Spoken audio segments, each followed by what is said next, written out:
Gênesis, livro de Gênesis, primeiro livro da Bíblia, capítulo 12. Aliás, você vai abrir no capítulo 11. Nós vamos ler os versículos finais do capítulo 11.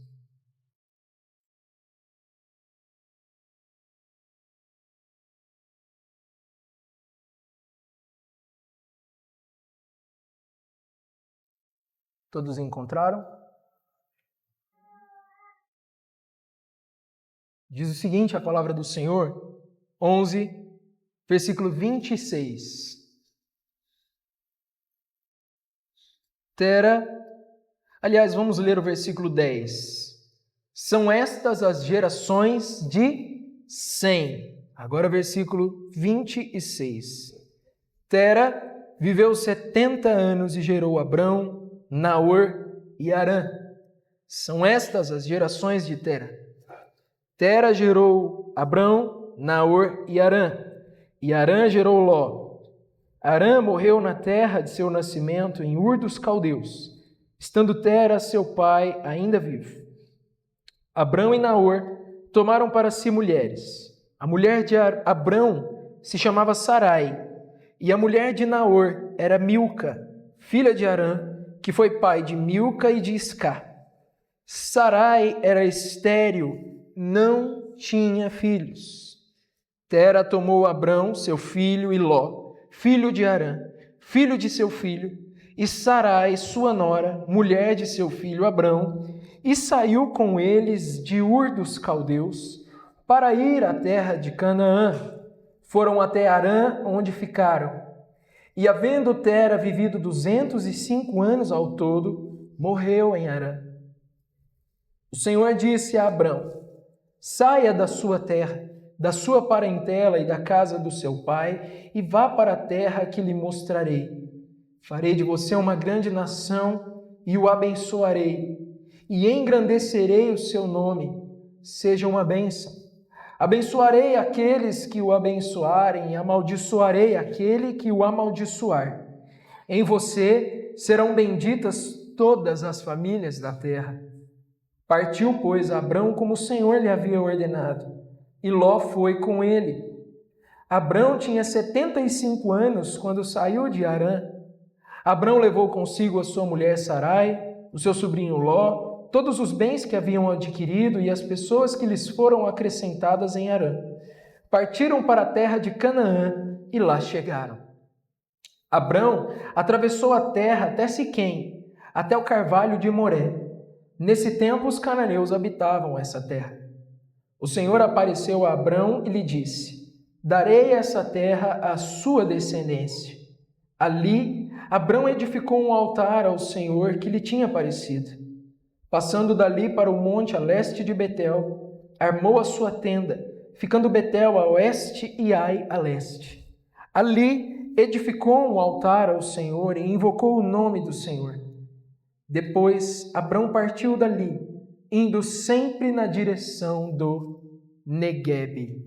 Apenas até aí, você vai deixar a sua Bíblia aberta, vai fechar apenas os olhos e nós vamos a Deus em oração agora. Senhor,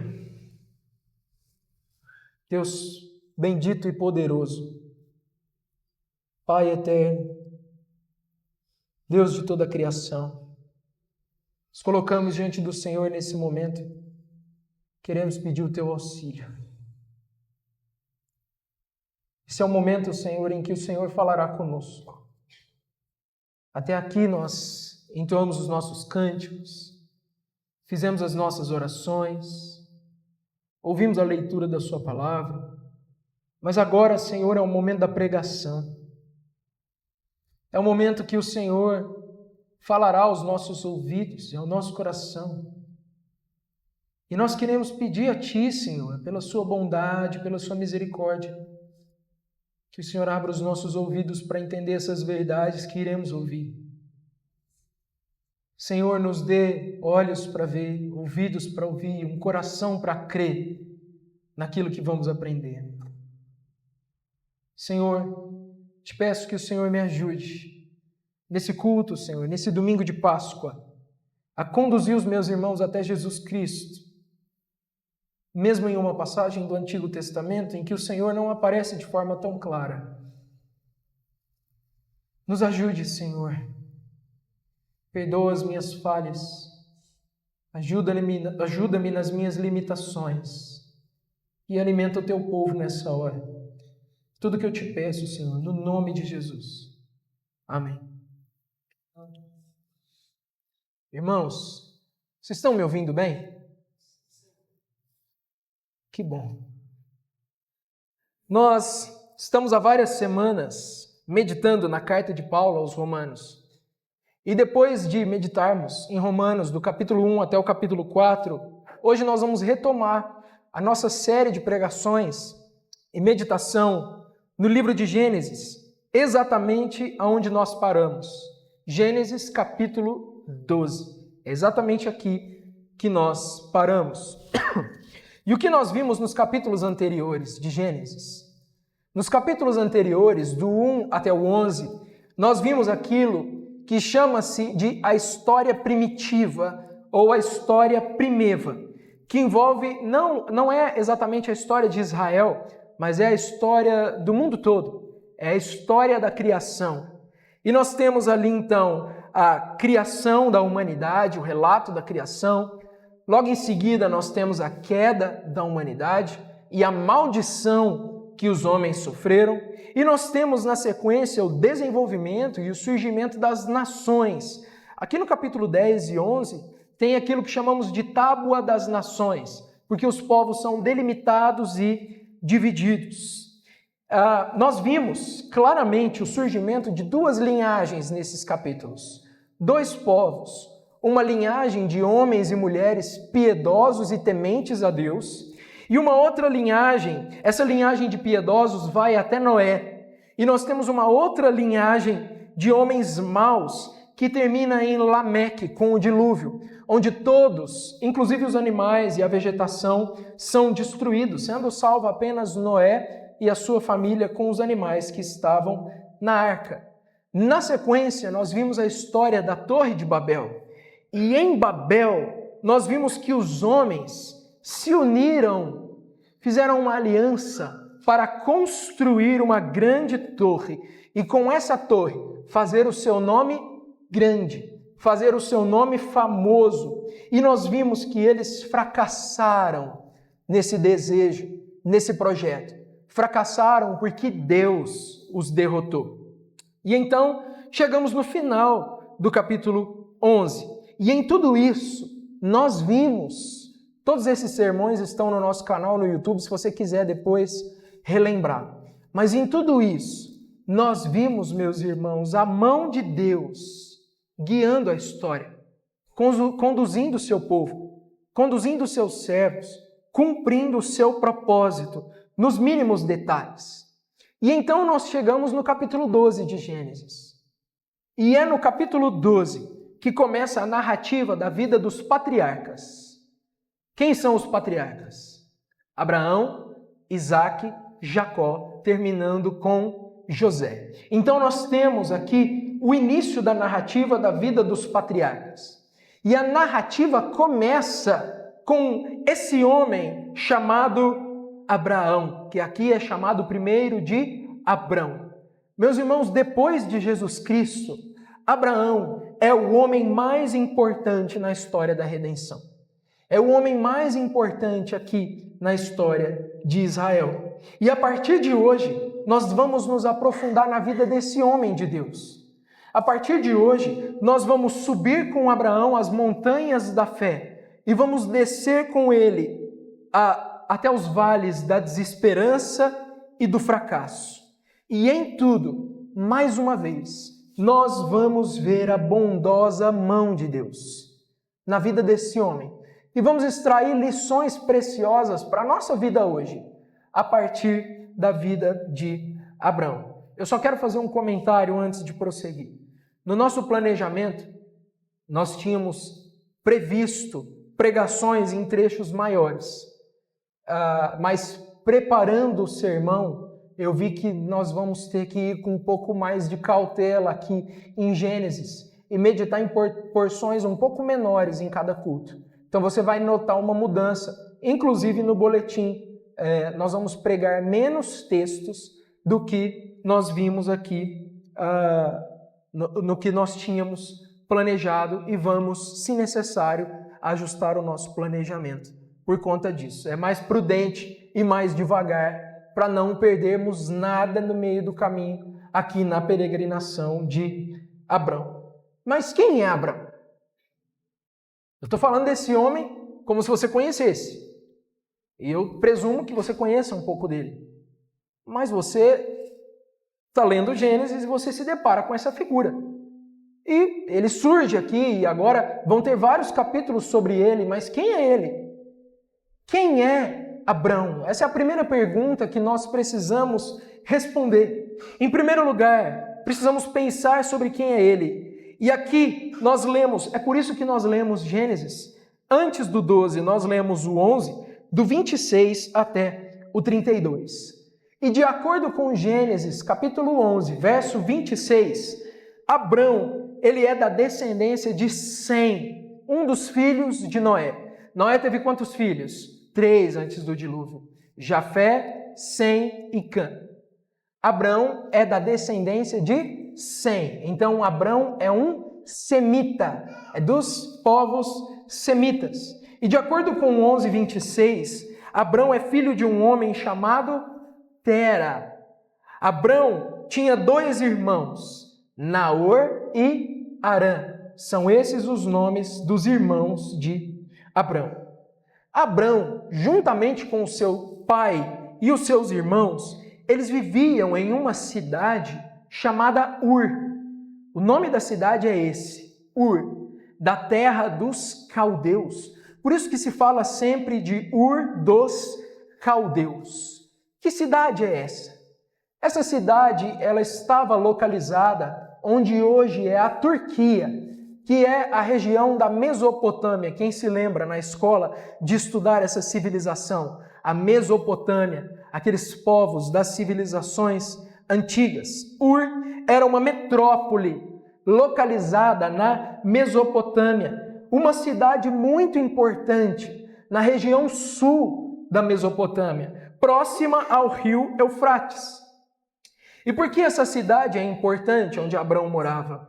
Porque ela era um centro comercial e religioso muito importante naquele tempo.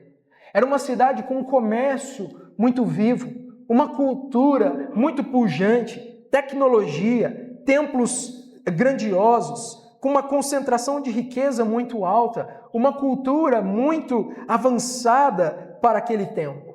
As casas lá em Ur eram muito bem estruturadas, a educação era sofisticada.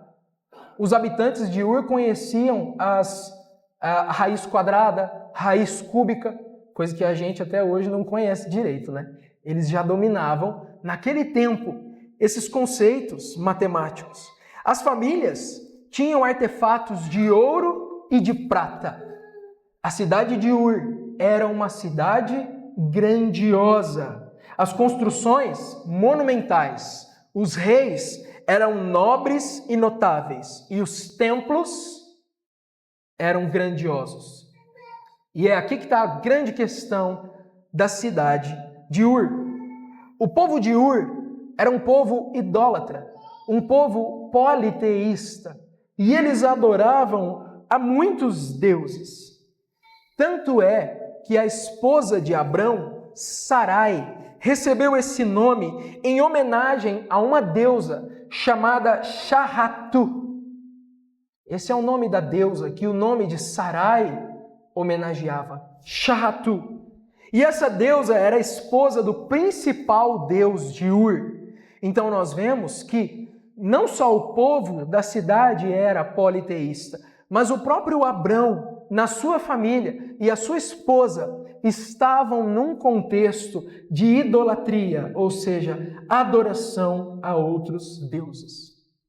Ou seja, Abrão, meus irmãos, podia ser um homem muito respeitado e pertencente a uma família muito importante, com muitas riquezas e muita cultura.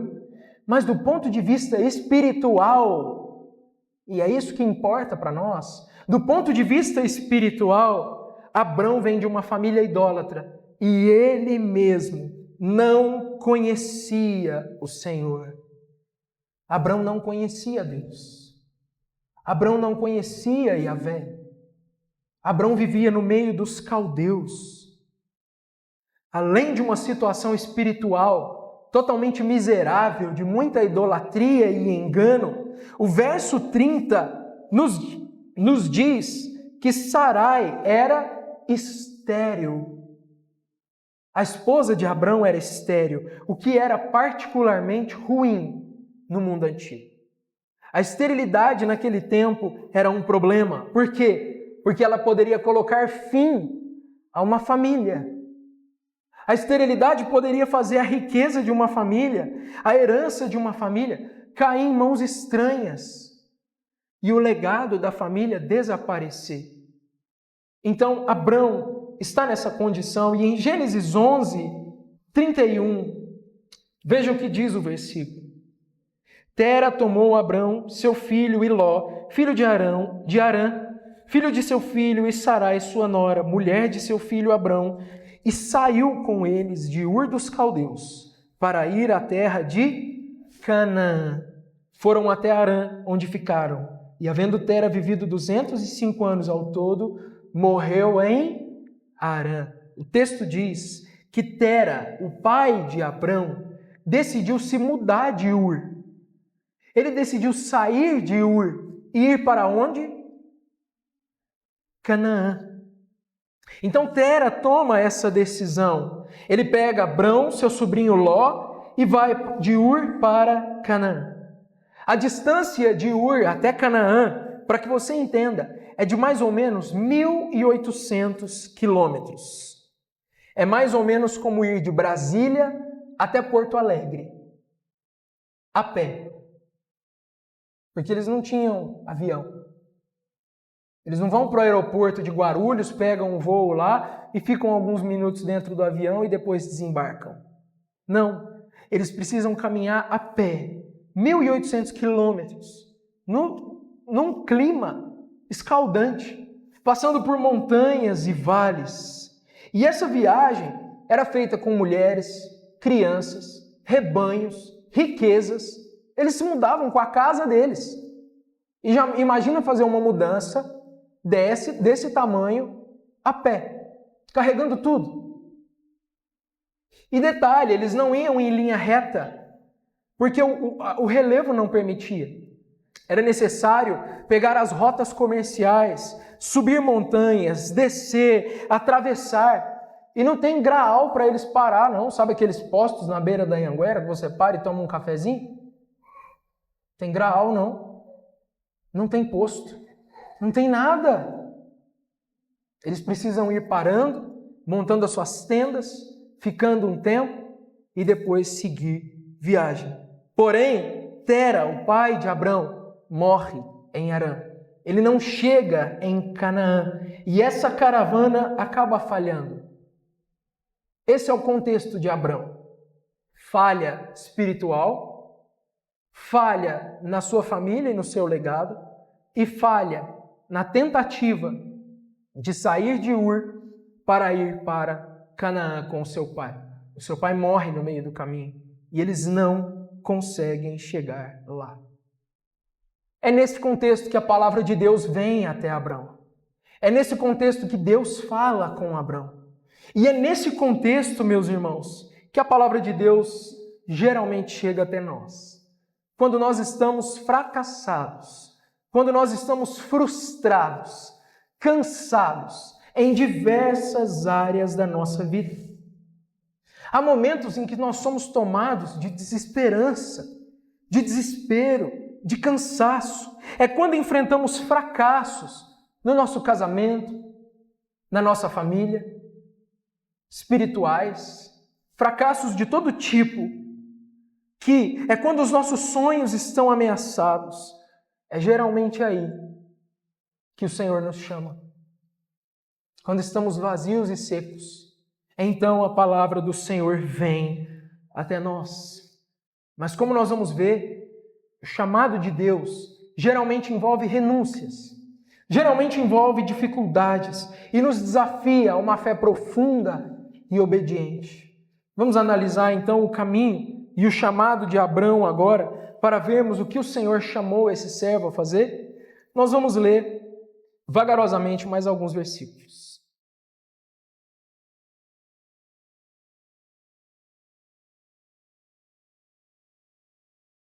Vamos ver primeiro o chamado de Abrão, no capítulo 12, versos 1 a 3. O que o verso 1 começa dizendo? Ele diz o seguinte: o Senhor disse a Abrão, disse Deus. É assim que começa o versículo 1 do capítulo 12. Disse Deus. Assim como a palavra de Deus cria todas as coisas do nada, lá em Gênesis, capítulo 1, assim agora a palavra de Deus chama Abrão para criar uma nação. Que nação é essa? É a nação de Israel. Então nós vemos a palavra de Deus. Disse Deus, haja luz. Agora nós vemos, disse Deus a Abrão. Então a palavra de Deus entra em ação aqui. A palavra de Deus chama Abrão para criar uma nação a partir de um homem ressequido, já idoso, com uma esposa estéril. E esse verbo, disse, está no passado, ele está no pretérito, indicando que o chamado de Deus não veio quando Abrão estava parado em Harã porque o seu pai tinha morrido lá. O chamado de Deus tinha vindo para Abrão antes. O tempo desse verbo indica que Deus chamou Abrão quando ele ainda estava em Ur. E o Novo Testamento confirma isso. E diz que o Senhor chamou Abrão quando ele ainda estava em Ur. Então Abrão já estava nessa caminhada, mesmo com o falecimento do seu pai. Mesmo com o fracasso, o Senhor já havia chamado ele. E nesse pequeno trecho, nós observamos duas verdades teológicas muito profundas. Quais são elas? Primeiro, a eleição particular e incondicional de Abrão. Por quê? Porque seu pai, Tera, não foi chamado. Seu pai, Tera, ficou pelo caminho. Mas Abrão foi chamado. E não foram chamados todos os homens, foi chamado apenas Abrão. Abrão foi chamado pela soberania e pela sabedoria divina. E por que é incondicional? Abrão era um homem obediente e temente a Deus quando ele foi chamado? Não, meus irmãos, como nós vimos, ele vivia entre idólatras. Ele era um homem que não conhecia o Senhor. Então a eleição, ou seja, o chamado de Abrão foi incondicional, como nós vemos em toda a Escritura. E vemos também aqui outra verdade muito valiosa, que é o do chamado eficaz, ou da vocação eficaz. Quando Abrão ouve a voz de Deus, o chamado interior é tão forte, o chamado interior é tão irresistível que atrai Abrão e capacita ele a ouvir a voz desse Deus desconhecido e obedecer e seguir viagem e deixar a sua terra, obedecendo aquilo que o Senhor mandava. Lembre-se, Abrão não conhecia a Deus e foi o próprio chamado do Senhor que capacitou Abrão para que ele o seguisse. Então isso é muito importante de observarmos aqui. Agora vejam a ordem que Deus dá para Abrão. Acompanhe comigo um verso muito conhecido. O primeiro diz o seguinte: saia da sua terra, da sua parentela e da casa do seu pai e vá para a terra que te mostrarei. Para a terra que eu lhe mostrarei. Meus irmãos, em outras palavras, olha só, sai da sua terra, sai dos seus parentes, sai da casa do teu pai e vai para outra terra que eu vou te mostrar. Para a terra que eu vou indicar. Em outras palavras, a ordem era para que Abrão rompesse definitivamente com a sua história anterior. A ordem era para que Abrão deixasse tudo, rompesse com tudo e se movesse para uma nova história, se movesse para uma nova direção. Irmãos, é necessário compreender, ouça isso com atenção. É necessário compreender que nós só podemos viver novas histórias. Nós só podemos viver e andar com Deus uma nova história se nós rompermos de modo total e definitivo com o nosso estilo pecaminoso de vida anterior. É muito importante você entender isso. Só depois do rompimento com o passado é que existe uma caminhada rumo ao futuro. Entenderam? Só depois de um rompimento com o passado é que existe uma caminhada para o futuro. É necessário romper. Para Abrão é necessário deixar tudo. Mas eu não sei se você percebe o peso do que está acontecendo aqui. Você precisa entender o seguinte: no mundo antigo, um homem era identificado, a sua identidade vinha da sua posição como um membro na sua família. Então, quanto mais importante um homem era na sua família, mais importante ele era. Mais importante ele era. Quando o chefe da casa morria, o que acontecia? O herdeiro assumia aquele título do chefe da casa junto com as responsabilidades que vinha de ser o chefe da casa. E essa expressão aqui também está relacionada com a terra, com a herança, com as posses, a casa, o gado, os rebanhos. Quando Deus manda Abrão deixar a casa do seu pai, a sua parentela, os seus parentes, tudo o que Deus está mandando Abrão fazer é renunciar à sua herança e o seu direito de propriedade da família. Deixar tudo. Deixar o seu nome, o respeito que ele já tinha e seguir. Seguir rumo a quê? Seguir rumo a quê? Para onde, irmãos? Para a terra que eu vou te mostrar. Ele não sabe para onde é. Eu vou te mostrar. Me segue que eu vou te mostrar. Mas quem é esse Deus que falou comigo? Ele também não sabe. Ele não conhece. Então eu tenho que deixar tudo? Sim, Abraão, você tem que deixar tudo. Deixa o seu nome, deixa a sua herança, deixa a sua família, esqueça tudo. A sua identidade, a sua segurança, a sua poupança, a sua aposentadoria. Saia da casa do seu pai e seja um ninguém a partir de hoje. E vai para onde eu vou te mostrar. Meus irmãos, sempre vai ter um preço para obedecer o Senhor. Sempre vai ter um preço para seguir Jesus. Sempre vai ter um preço para ouvir o chamado de Deus. Seguir Jesus sempre vai nos custar alguma coisa que é cara para nós. Para Abraão, custou o seu nome, custou a sua riqueza, custou o seu futuro. Ele deixou uma herança para trás, para nós. Muitas vezes é necessário deixar um relacionamento que não agrada a Deus. Muitas vezes será necessário deixar um trabalho, uma promoção, uma amizade, abandonar algo, abandonar alguém, abandonar a nós mesmos, nos tornar um ninguém. Para os cristãos em países em que há perseguição, muitas vezes vai custar até a vida. Vai custar tudo. Para Abrão custou tudo. E para você? O que custou? O que tem custado? O que você teve que perder para ganhar Jesus? Onde é que está a sua identidade?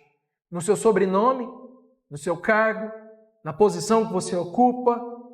Ou a sua identidade está no fato de ter sido chamado por Deus, de ter sido trazido por Deus? A obediência de Abraão exigiu abrir mão da sua reputação para receber um nome grande, mas que foi dado pelo próprio Deus. Você percebe isso? Você entende isso? Só que tem um porém. Você e eu conhecemos a história, não é verdade? A gente já sabe o que vai acontecer. E aí a gente lê e a gente fala, mas Abraão, né? Ele deixa tudo, mas Deus vai abençoar ele. Ele vai receber uma herança bem maior, mas você precisa lembrar e saber que o próprio Abraão não sabia disso. Quando Deus o chama, ele não tem noção disso. Ele não sabe do que vai acontecer ali para frente. Tanto é que nós vemos Abraão fracassar em vários momentos. Então perceba essa tensão. Deixar tudo sem saber exatamente para onde vai. Porque um Deus desconhecido o chamou. Sabe, às vezes eu fico pensando o que aconteceria comigo no lugar desse homem. O que eu teria feito? O que eu teria pensado? Abraão não conhecia esse Deus. Abraão não sabia para onde ia. Hernandes Dias Lopes vai dizer o seguinte: Abraão obedeceu quando não sabia onde, não sabia como, não sabia quando e nem o porquê. Sabe quando você não sabe o porquê que Deus te chamou? Senhor, mas por quê? Não tem explicação. Ele não sabe. Esse é o chamado de Abraão. Mas o chamado de Abraão vem carregado com uma promessa. Que promessa é essa? Vamos ler o verso de número 2.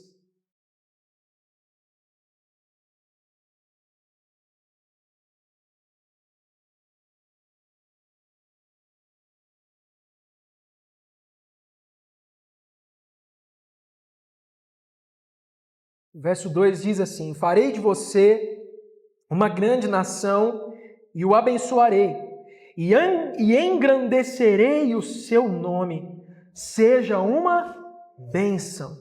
Abençoarei aqueles que o abençoarem, e amaldiçoarei aquele que o amaldiçoar. Em você serão benditas todas as famílias da terra. Junto com o chamado veio uma promessa. Aqui nós enxergamos claramente a estrutura de um pacto. Estamos diante de uma aliança que Deus faz com o seu servo. Porque Deus estabelece um dever para Abraão. E enquanto Abraão obedece esse dever e cumpre a sua parte, Deus o abençoa. Deus, então, o exalta. Deus se obriga para com Abraão. E o Senhor diz a Abraão que ele seria grandemente abençoado. Olha que bênção. Olha que alegria, Elias. Ele vai ser muito abençoado. Vai sair dele uma grande nação. Ele não seria mais sozinho, mas teria uma descendência muito numerosa. Ele seria pai de multidões. Olha que beleza. Melhorou, né? Melhorou bastante. Agora dá para sair, não dá? Não dá para deixar agora Ur e seguir? Dá, gente? Sério?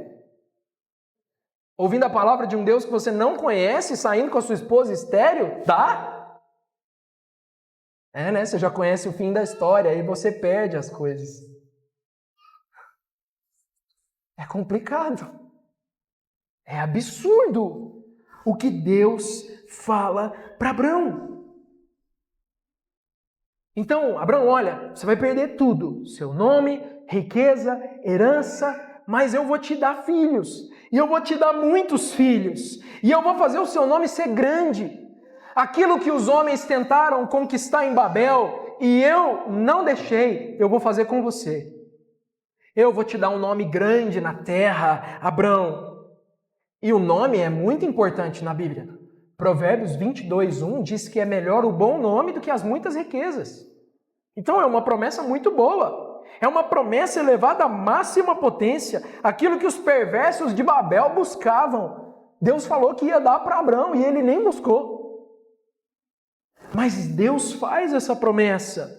Olha só, meus irmãos, que engano. As riquezas que nós buscamos construir sem Deus, como o povo lá em Babel, essas riquezas, elas batem asas e voam, elas vão embora. O respeito, a dignidade que nós buscamos alcançar sem Deus são como palha jogada ao vento, mas com Deus, obedecendo ao Senhor, seguindo seus caminhos, o Senhor mesmo é quem faz um bom nome para nós. É o Senhor quem cuida de nós. E a bênção não se limita a Abraão. Olha que coisa bonita! Ela se estende a todos os que amam Abraão. Abençoarei, o texto diz, todos os que te abençoarem. Eu não sei se você consegue perceber, mas esse texto está falando de nós. Porque nós abençoamos Abraão, não é verdade? Nós não falamos bem dele? Nós não amamos Abraão? Ele não é o pai da fé? Ele não é o nosso pai? Nós amamos esse personagem. E o texto diz que todos os que amam Abraão serão abençoados. Todos os que respeitam esse patriarca e desejam andar nas suas pegadas serão beneficiados e abençoados como ele foi. Como? Por meio do seu descendente, Jesus Cristo. É Jesus Cristo, o descendente de Abraão, que trouxe essa bênção para nós. É por meio de Jesus que Deus trouxe a bênção para o mundo todo. É Jesus, o filho que Abraão tanto esperava, que ia abençoar todas as nações da terra. É Jesus Cristo. Então o texto diz sobre Jesus, descendente de Abraão, nele as nações serão abençoadas. Abraão é uma espécie de mediador das bênçãos de Deus para o mundo. Para nós, porque de Abraão veio quem? Jesus. Você segura aí em Gênesis e vai lá em Gálatas capítulo 3.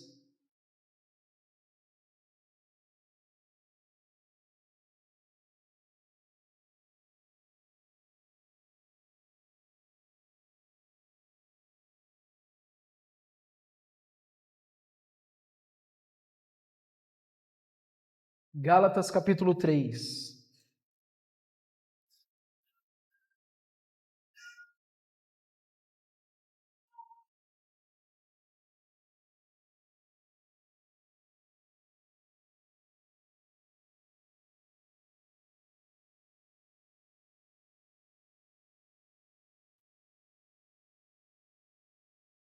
Gálatas 3, nós vamos ler o verso 7, que diz o seguinte. Vamos ler o 6. É o caso de Abraão, que creu em Deus e isso lhe foi atribuído para a justiça. Saibam, portanto, que os que têm fé é que são filhos de Abraão. Versículo 9. De modo que os que têm fé são abençoados com o crente Abraão. Ou seja, de quem está falando? De nós. São os que têm fé que são abençoados com Abraão. Mas eu sei, né? Você leu esse versículo e aí você leu ele todo errado. A vida inteira. Oh, se tu uma bênção, abençoarei todos os que te abençoarem. Pera lá, você me abençoe, porque se você me abençoar, você vai ser abençoado. Mas nem toque em mim, porque eu sou ungido do Senhor. Ai de quem tocar no ungido. Se você me amaldiçoar, você vai ser amaldiçoado. E meus irmãos, o texto está falando da bênção que é recebida por nós através da fé em Jesus Cristo, que é o Filho de Abraão. E pela nossa fé, nós que bendizemos o Senhor, somos abençoados. Abençoados. Olha o que diz o verso 16 de Gálatas 3. Ora, as promessas foram feitas a Abraão e o seu descendente. Não diz e aos descendentes, como falando de muitos, porém como falando de um só, e ao seu descendente, que é Cristo. Que maravilha! Nós somos abençoados juntamente com Abraão pela fé. Abençoarei todos os que te abençoaram. Mas amaldiçoarei os que te amaldiçoarem. Ou seja, ao mesmo tempo que há uma bênção, há uma maldição. Para quem é essa maldição? É para aqueles que desprezam Abrão e o seu descendente, que é o Cristo. Aqueles que não amam a Jesus. Quem não ama Jesus está exposto à ira de Deus e é publicamente excluído da igreja e entregue ao juízo de Deus. Maldição para aqueles que não amam o Senhor. Agora, observe que todas essas promessas provaram a fé de Abrão. Não é verdade? Agora você consegue perceber isso? Meus irmãos, ele é um homem velho, casado com uma mulher estéril e também idosa. E a promessa, a contrapartida da obediência dele é que ele vai ser pai. Difícil. Muito difícil. A magnitude da promessa e a renúncia envolvidas deixa tudo e me segue com base nessa promessa, testam a fé de Abrão no nível mais elevado. Testam a fé de Abrão ao máximo. E ao não se entregar à incredulidade, Abraão serve como modelo para mim e para você. Não é? Ele serve como um modelo de fé. Sabe por que ele serve como um modelo? Olha o que diz o versículo 4 agora. Volta em Gênesis capítulo 12.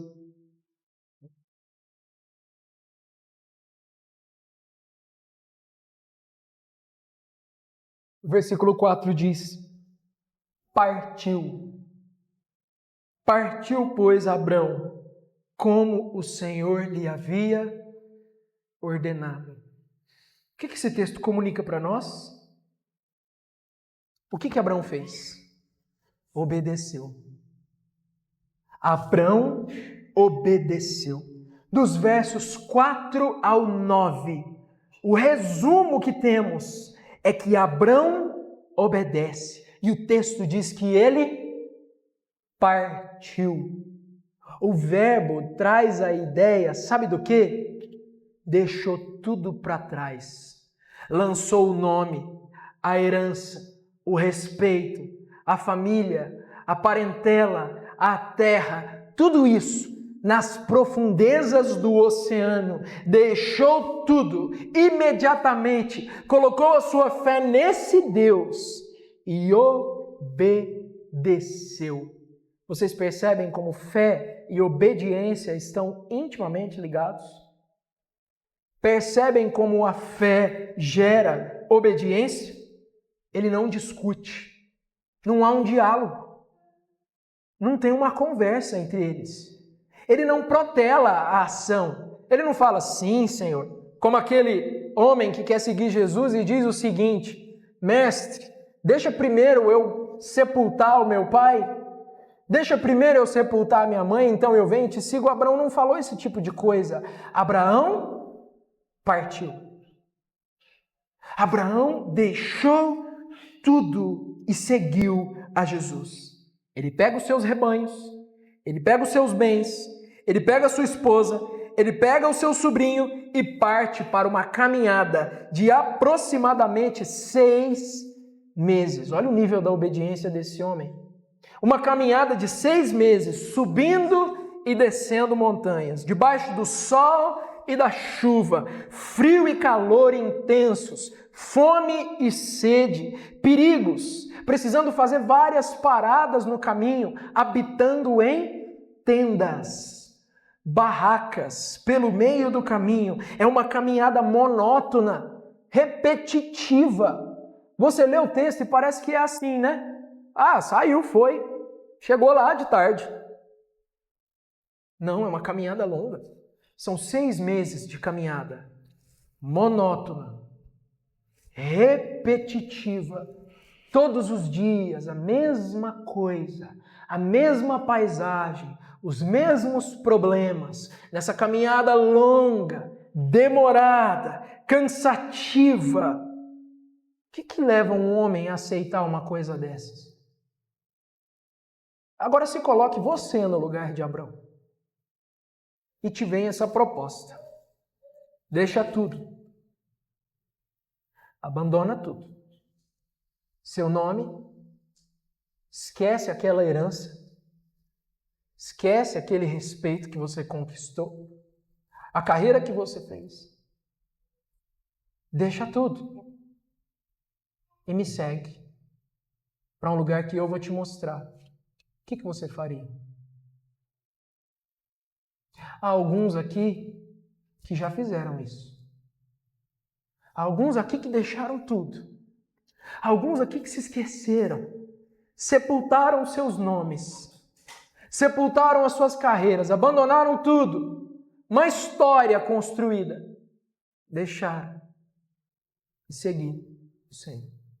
Mas agora está difícil, porque agora a caminhada está monótona, está cansativa, está repetitiva, não tem novidade, não está acontecendo nada novo, é cansativo, que leva um homem a aceitar uma coisa dessas.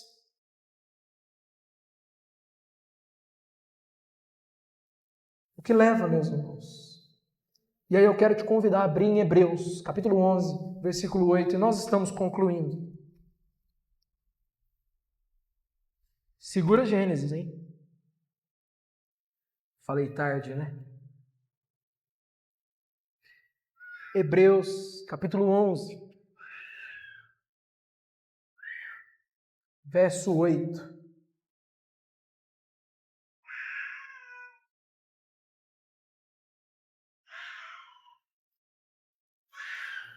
O texto diz assim: pela fé, Abraão.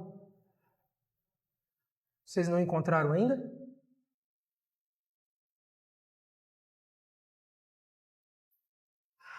Todos encontraram?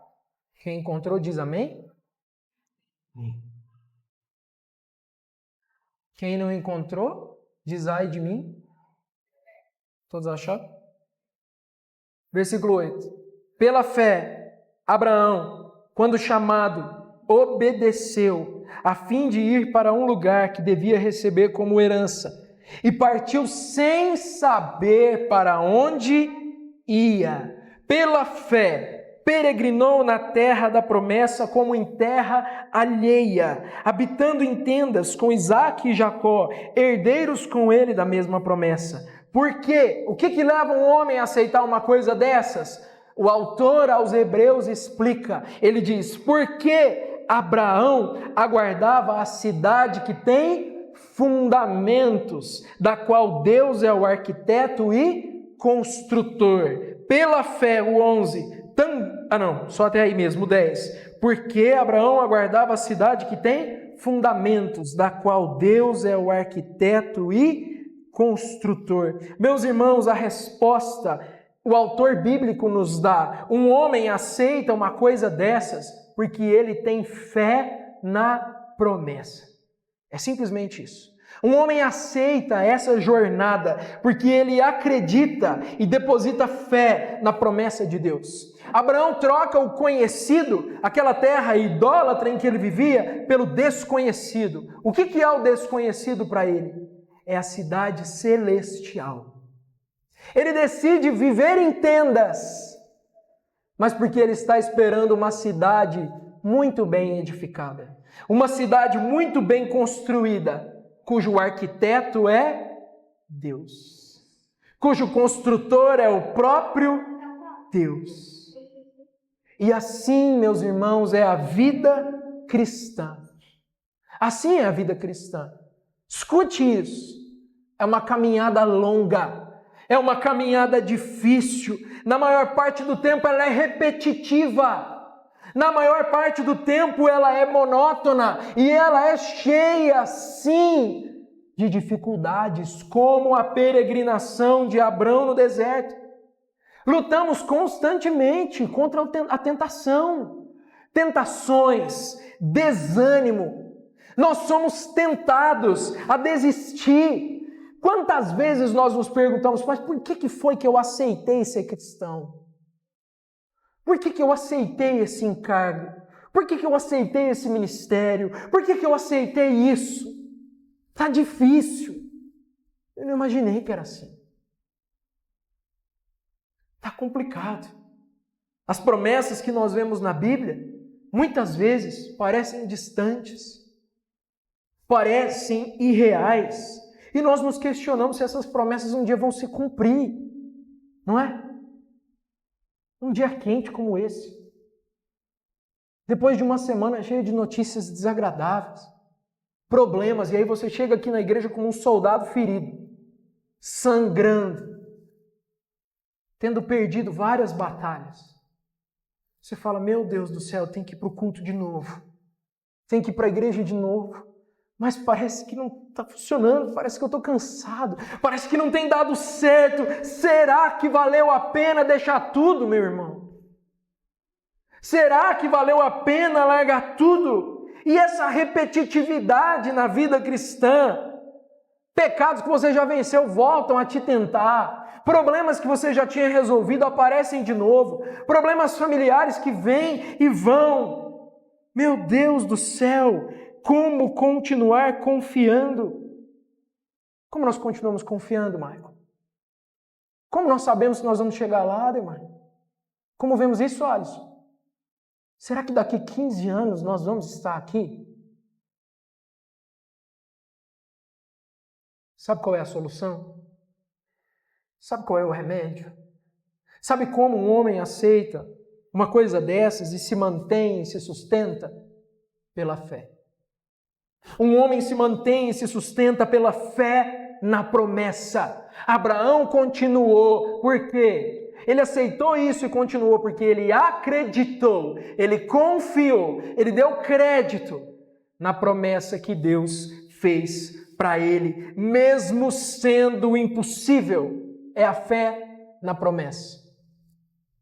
Fé na promessa. Mas sabe qual é a diferença de nós para Abraão? Sabe, Suelen? Não. A diferença é que Abraão olhava para o futuro e confiava em algo que ele não sabia, mas esperava. Nós olhamos para isso aqui. É isso aqui. O pão, que é o corpo de Cristo. O vinho, que é o sangue de Cristo. Abraão olhava para algo futuro. Nós olhamos para algo que já aconteceu. E é porque Jesus Cristo, descendente de Abraão, veio, viveu, morreu e ressuscitou para a justiça, que nós caminhamos confiando. Porque se a promessa feita para Abraão se cumpriu, e nós testemunhamos e sabemos disso, então nós sabemos que todas as outras promessas vão se cumprir também. E é por isso que amanhã você vai levantar da sua cama. Eu não sei qual é a sua condição, mas você pode levantar e continuar sendo um cristão. Porque aconteça o que acontecer, as promessas já se cumpriram e Ele vai voltar para nos buscar. Meu Deus do céu! Que nós possamos andar nas pegadas de Abraão. E sabe, Abraão não se movia com base no que ele via, com base no que ele via. Deus não apareceu para ele. Nesse momento não. Ele não viu nada. Ele se movia com base no que ele ouvia. E comigo e com você é exatamente da mesma forma, porque nós não vemos nada. Você já viu Deus? Você já viu Jesus? Eu nunca vi. Nós nunca vimos. Mas nós nos movemos com base em quê? Todo final de semana, sobe um rapazinho minguado no púlpito dessa igreja no domingo. Às vezes nem tanto, né? Às vezes nem tanto mirrado assim. Às vezes é mais forte. Sobe um rapaz aqui e disse Deus. E disse Deus. E falou o Senhor. É na palavra de Deus que nós nos movemos. É na palavra de Deus que nós confiamos. E é quando Deus fala, a gente pega as nossas tendas e vai. A gente pega os rebanhos e vai. A gente vai para onde Deus nos manda. E a última coisa que eu quero chamar a sua atenção aqui é que todo lugar que Abraão passava, sabe o que ele fazia? Ele erguia um altar a Deus. Você pode ler, nós não vamos ler agora, porque ainda temos que celebrar a ceia, mas o texto diz assim, eu vou ler um versículo só, 6. Abraão atravessou a terra até Siquém, até o carvalho de Moré. Nesse tempo os cananeus habitavam nessa terra. Sabe o que é Siquém? Siquém é um centro de adoração. É um lugar em que as pessoas iam para fazer cultos. A Deus? Não, aos ídolos. E Abraão não vai em Siquém só. O texto diz que ele vai para baixo de um carvalho. No mundo antigo, o carvalho, que é uma árvore alta e frondosa, era um local de adoração aos deuses da fertilidade. Olha que coisa interessante, porque Abraão recebeu uma promessa de que que ele e a sua esposa seriam férteis. E agora ele chega em Siquém e vai em um lugar em que as pessoas adoram os deuses da fertilidade. E ele chega nesse lugar e ali ele ergue um altar para os deuses da fertilidade? Não, ele ergue um altar para Yahvé, para o Senhor, e ali ele adora a Deus. Ele não usa os altares dos cananeus, ele ergue um altar. Ele ergue um altar e todos os lugares que ele passa depois disso, entre Betel e Ai, você vai ver Abraão construindo um altar. Por onde Abraão passava, ele deixava um legado que era a sua religião, é o seu culto. Em todo lugar que ele passava, ele não deixava pegadas de riqueza, ele não deixava pegadas dos seus rebanhos, ele não deixava uma história do seu nome. As pessoas passavam lá e não viam a história de Abraão. As pessoas passavam lá e viam um altar, que é o altar construído para Deus. Por onde você passa, o que você deixa? Que tipo de legado você deixa? Como você é lembrado? Nos lugares que você passou até hoje, na sua vida, o que você deixou? Quando as pessoas olham para a sua vida, elas vão até Deus? Elas enxergam um altar de adoração ao Deus que elas não conhecem? Ou elas enxergam apenas mais um em busca de riquezas, fama e poder? Que nós possamos olhar para o exemplo de Abraão e aprender com ele. E que nós possamos ter a fé desse nosso patriarca.